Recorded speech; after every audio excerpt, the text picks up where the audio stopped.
ज्ञान the treasure में आपका स्वागत है। हमने एक वीडियो डाला था कि कैसी लड़कियों से शादी नहीं करनी चाहिए, तो बहुत गालियां पड़ी थी और क्वेश्चन लोगों ने किया था और आंसर भी मांगा था कि कैसे पुरुषों से शादी नहीं करनी चाहिए। तो मैं पिछले 1.5 महीने से परेशान था कि कैसे पुरुषों से शादी नहीं करनी चाहिए। तो मैंने बहुत सारे शास्त्र पढ़े, बहुत सारे पुराण पढ़े, तो उसका जो निचोड़ है वो मैं आपको बताने वाला हूँ। सर्वप्रथम कन्या के पिता या कन्या को सबसे पहले वर के स्वभाव, आचरण, विद्या, कुल मर्यादा और कार्यों की जांच करनी चाहिए। वो किस कुल से है, वो कितना पढ़ा लिखा है, उसका आचरण कैसा है और स्वभाव कैसा है। यदि वह इन सभी बातों से सुयोग्य प्रतीत होता है, तभी उस लड़के से शादी करनी चाहिए या अपनी कन्या को उसको देना चाहिए। जो कन्या माता की सपिंड और पिता के गोत्र की न हो, मतलब जो लड़का होना चाहिए वो लड़की के माता के गोत्र से भी नहीं होना चाहिए और उसके पिता के गोत्र से भी नहीं होना चाहिए और अपने भी माता पिता के गोत्र से नहीं होना चाहिए। तो उसी के साथ विवाह करना श्रेष्ठ होता है, मतलब अपनी फैमिली रिलेशन में नहीं होना चाहिए, गोत्र काउंट करता है। फिर अपने माता पिता के द्वारा पसंद किए गए वर को छोड़कर कन्या जिससे भी पसंद करती है तथा जो कन्या को चाहता हो, ऐसे वर के साथ लड़की को शादी कर लेना चाहिए और इसे गंधर्व विवाह कहा जाता था पुराणों में। आज की डेट में लव मैरिज है। फिर दहेज की बात आती है। जो लड़का दहेज मांगता हो, तो आप लड़के को खरीद रहे हैं, तो जहां पे दहेज का प्रचलन हो, जहां आप लड़के को खरीद रहे हैं, क्योंकि पहले क्या होता था लड़कियों को दिया जाता था बहुत सारी चीजें, आज लड़के मांगते हैं। तो जहां पे दहेज का प्रचलन हो, जहां पे लालच हो, वहां पे लड़कियों को शादी नहीं करनी चाहिए और ना तो माता पिता को अपनी पुत्री का वहां पे विवाह करना चाहिए।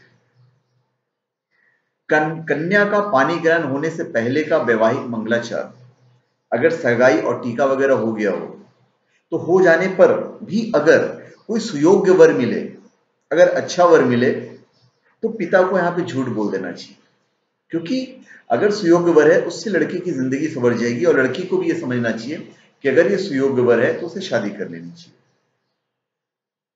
सप्तपदी के 7वें पद में वैवाहिक मंत्रों की समाप्ति होती है, अर्थात सप्तपदी की विधि पूर्ण होने पर ही लड़की में पत्नीत्व की सिद्धि होती है। जिस पुरुष को जल से संकल्प करके कन्या दी जाती है, वही उसकी पानी ग्रहता पति होता है, चाहे वो किसी के साथ भी हो। अगर लड़की भी किसी के साथ मंदिर में जाती है, गंधर्व विवाह करती है, तो ये तभी होगा अगर उसने पानी ग्रहण किया है और उसने जल लेकर संकल्प किया है, तो उसी को पत्नी कहलाती है। फिर अगर लड़का बहुत झूठ बोलने वाला हो, कहा जाता है कि वाणी में ही मां सरस्वती का निवास होता है। जो पुरुष मधुर बात बोलने वाला होता है, उसके साथ मां सरस्वती सदैव निवास करती है। बुरे और कटु वचन बोलने वाला जो पुरुष होता है, उसका स्वभाव भी उसकी भाषा की तरह ही बुरा होता है। 90% केसेस ऐसे होते हैं। बहुत लोग कहते हैं यार लड़का है, थोड़ा सा कड़वा बोलता है पर दिल का बड़ा अच्छा है। ऐसे परसेंटेज वाले 5% ही है। ऐसे पुरुष की वजह से घर में अशांति का वातावरण बना रहता है। वो कितना भी करके बोले दिल का बहुत अच्छा रहने तो कभी ना कभी आपको हर्ट तो करेगा ही करेगा। इसलिए ऐसे पुरुष से कभी विवाह नहीं करना चाहिए। फिर जो पुरुष देर तक सोता हो, क्योंकि अगर पुरुष देर तक सोएगा तो उसकी जो जिम्मेदारियां हैं, उस जिम्मेदारियों को अच्छी तरीके से नहीं निभा पाएगा। देर से सोना ऐसे भी हमारे शास्त्रों में गलत है कि देर से सोने तक और शाम के वक्त सोने पर लक्ष्मी नाराज होती है। उसे जल्दी उठकर अपने परिवार की कर्तव्यों का पालन करना है। आजकल तो लड़का लड़की दोनों काम करते हैं, तो भी आप जितना जल्दी उठोगे तो आपके पास काम करने के घंटे उतने ही ज्यादा होंगे। तो देर तक सोने वाले पुरुष से शादी नहीं करना चाहिए। फिर जो लड़के अन्य स्त्रियों के साथ संबंध रखते हैं, ऐसे लड़कों से भी शादी नहीं करनी चाहिए।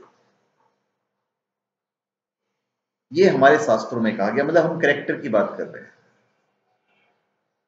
ऐसा करने से वो कभी भी किसी मुश्किल में लड़की फंस सकती है, क्योंकि ये जो अट्रैक्शन होता है ये फिर सर पे चढ़कर बोलता है। तो अगर ऐसा पुरुष है, अगर उसका थोड़ा सा करेक्टर 19-20 है, तो ऐसे पुरुषों से लड़कियों को शादी नहीं करनी चाहिए और माँ बाप को भी इस बात का ध्यान रखना चाहिए। तो धन्यवाद। आप हमारे चैनल पे सब्सक्राइब करें और अपने कमेंट दीजिए। धन्यवाद। और आपकी जो फरमाइश थी वो हमने आपकी पूरी कर दी कि भाई कैसे लड़कों से शादी नहीं करनी चाहिए। धन्यवाद।